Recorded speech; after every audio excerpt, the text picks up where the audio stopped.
Hey, as I commented already, I got this new headphone, but it's having some issues. Maybe I have fixed it, so let's see. Not complaining so far. Here is the deal. I have this nice paper on principles for just food system transitions. We talk a lot about climate change impacts, but climate change impacts are not gender neutral.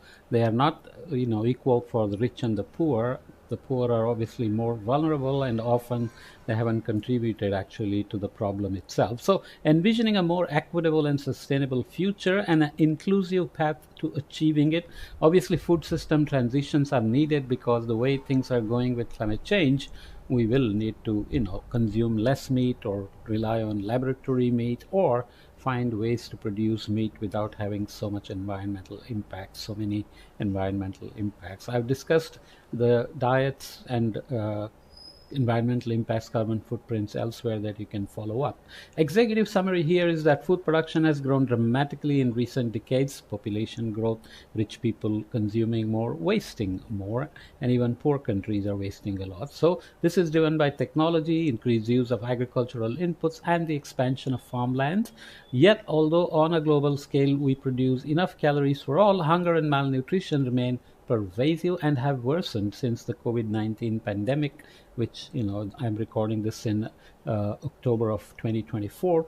The pandemic ended, almost 2 years ago, but we are still having the post-pandemic impacts continue in various ways. At the same time, obesity and chronic diseases are on the rise due to unhealthy diets. From a livelihoods perspective, food value chains raise major social justice concerns. Food production employs about 27% of the global workforce, with much larger shares in the global south. Country like India, 60% of the employment often comes from the agricultural food sector, but almost 94% of agricultural workers are employed informally, so those are not permanent jobs, and farms and food processing plants alike typically pay low wages with poor job security, no social protection, and often hazardous conditions. Many farmers live in poverty, even in the global north, and often receive prices that do not properly reflect their costs and labor or are highly volatile. A lot of migrant laborers, farm laborers in the US, for example. So there are more points like this about food systems that are devastating the natural environment. There's a lot of impacts on biodiversity loss, habitat losses, freshwater withdrawals, and degrading soils. The livestock sector, of course, has particularly large climate impacts, and climate change is, of course, an urgent issue. The food system, including production and value chains, is responsible for around 37% of the global greenhouse gas emissions, and emissions are projected to keep rising. So, food production systems and the livelihood of food producers are also highly vulnerable to climate change, particularly in the global south. So, what are the principles for just food system transitions? This is where the concept of just transition comes in.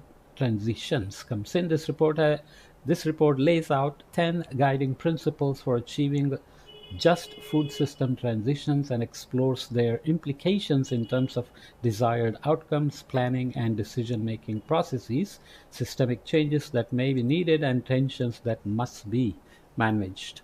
The purpose of these principles is to guide actors working with food systems, which include governments, businesses, and investors, as well as farmers, labor unions, international organizations, civil society organizations, and rural communities, in promoting a global food system that works better for people, nature, as well as climate, of course.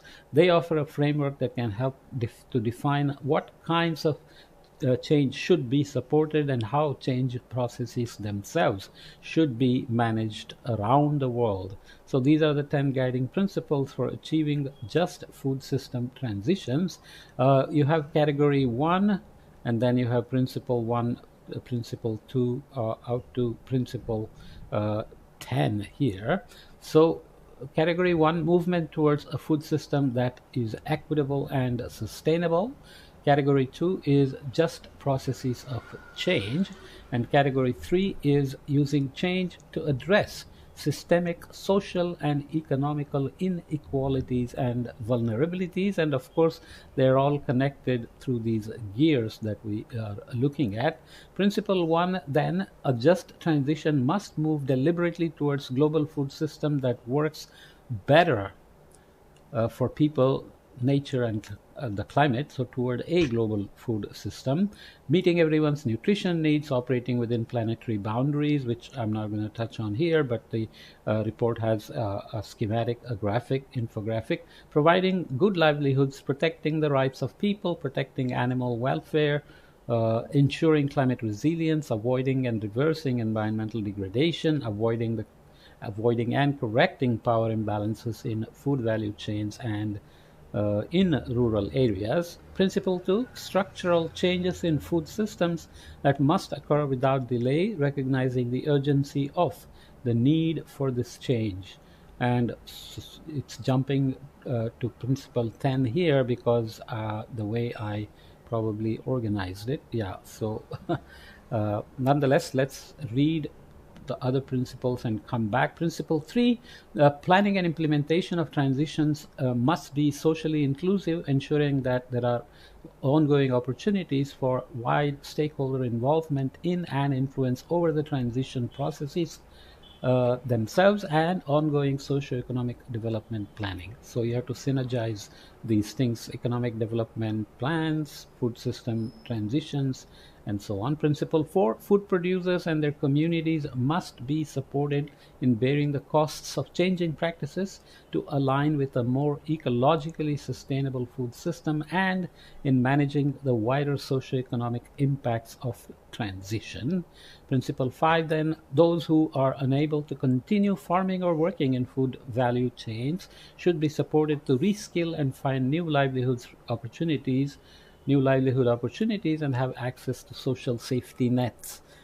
These kind of dropout of unskilled labor who are outdated in some ways can cause all kinds of problems, especially the choices they make during elections based on misleading information from people who are not really helping them, right? Principle 6, consumers should be able to meet their nutritional needs during the transition and not experience hunger or hardship due to increases in the cost of food. Food access, availability, and physical and economic access, and quality, of course. Principle 7, excuse me, it's very humid, so I'm getting dehydrated. Principle 7, historical environmental degradation associated with food system should be remediated with priority to reversing harm that continues to affect local people's health, livelihoods, and or ecosystems, applying the polluter pays principle. Principle 8, priority for financial and other external support should be given to those regions, industries, workers, and citizens who are most vulnerable and who face the greatest risks and challenges and have least capacity to fund transformation. Who will do it is kind of a different question, separate question, but we'll see ways forward on that. On a global scale, in the near term, the burden of shifting to more sustainable, low greenhouse gas food production and consumption should be borne mainly by those with the greatest resources and the most cumulative responsibility for environmental harm. Well, this is talking about cumulative CO2 over time, which is the rich countries, but are they going to pay for this? Well, in principle, they should.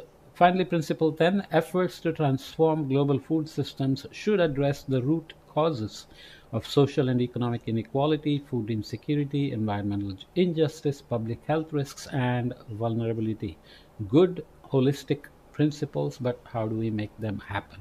So I'm not going to read all these details, but basically the principles can be grouped into three categories, as we already saw. Principles 1 and 2 describe what a just and sustainable food system would look like and the scope and pace of changes needed to achieve it. I'm tracking time here because I have a meeting in about 15 minutes. Should be okay. So they point us in the direction we need to go, highlight key problems we must address, and convey the urgency of the situation.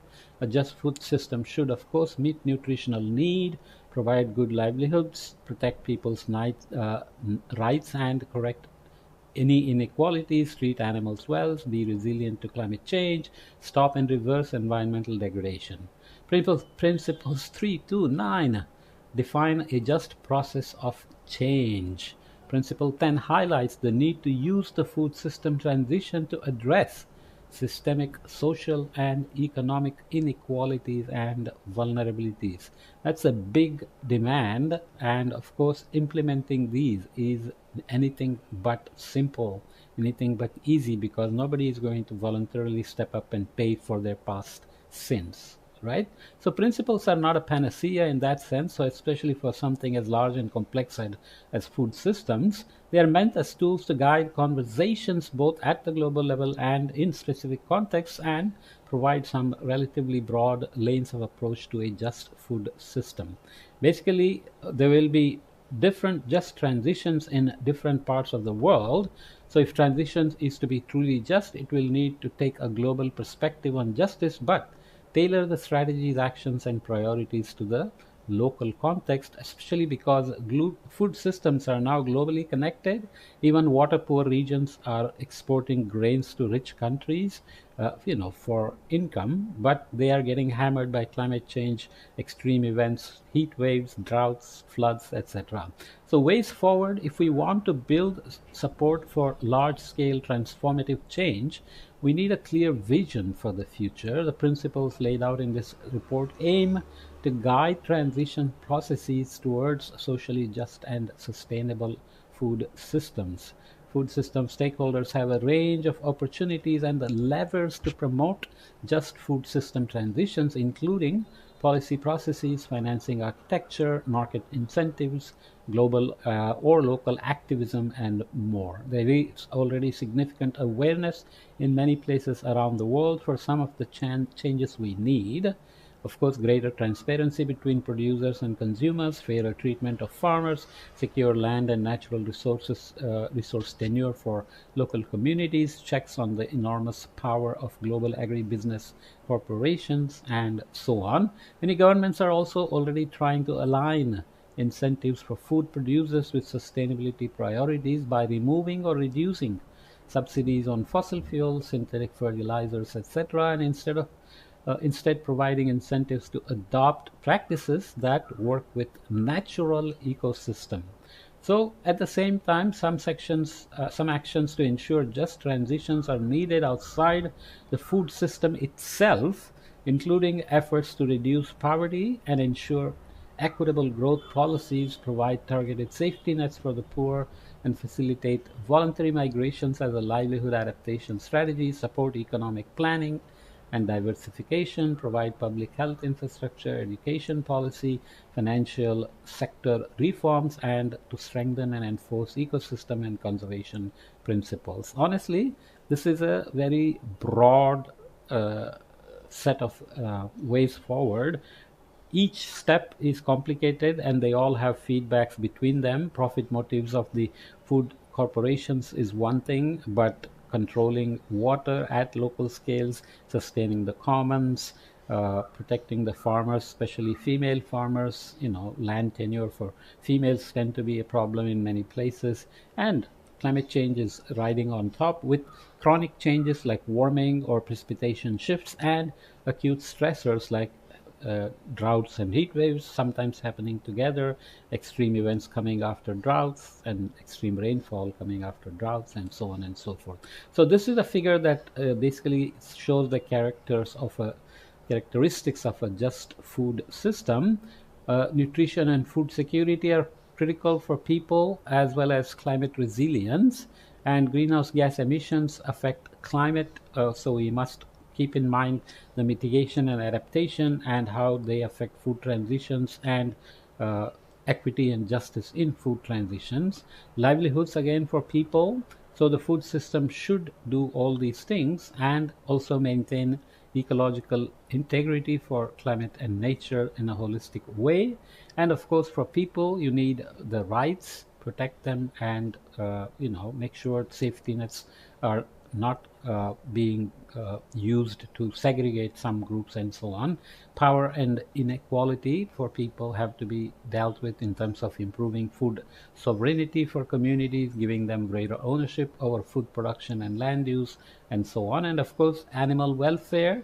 Who speaks for the animals? Ensure the welfare of animals in the food system as measured by nutrition, environment, health, behavior, and mental state of the animals. Okay, the way they are treated and cooked up, fattened, butchered, and sold makes you sometimes really be very worried about eating meat as much as you enjoy it, and so on. Okay, so what are some of the examples of potential tensions between just transition principles? There are many possible tensions that could arise in seeking to transition to a more just global food system. The hypothetical trade offs presented below may or may not arise in any given context.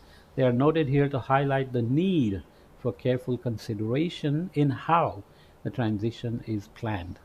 Transition may be good, intentions may be good, but the implementation has to still worry about certain things like increasing land and labor productivity versus employment. The push to increase productivity and lower farm costs to improve farmer livelihoods, reduce food costs, and or increase food security may drive the uptake of new technologies, which in turn may reduce the number of jobs on farms and result in net employment loss if the number of new jobs created is less than those lost on the farms. So, how to retrain and reskill the workers and get them into employment is always critical in these plannings. Food security and nutrition versus sustainability. Boosting agricultural production in many places could increase pressure on natural resources, such as fresh water for irrigation, monocultures replacing mixed landscapes, and creating other issues like erosion, landslides, and so on under heavy rains, for example. Greenhouse gas emissions reductions versus livelihoods and jobs. This is very critical. Mitigation should not affect negatively anybody, especially the sustainable development goals and the just food transition, just and equitable food system transition. The use of technology for more precise applications of fertilizers and pesticides, which would reduce greenhouse gas emissions, could reduce on farm labor. Reducing deforestation means the food system must increase productivity of existing farmed areas, which, as above, could see greater use of technology in place of labor. Reducing livestock numbers means job losses in some areas producing meat or dairy today, even if new jobs may be created elsewhere. Introducing zero deforestation rules for supply chains to reduce forest loss and greenhouse gas emissions could prevent some local farmers from being able to sell their produce.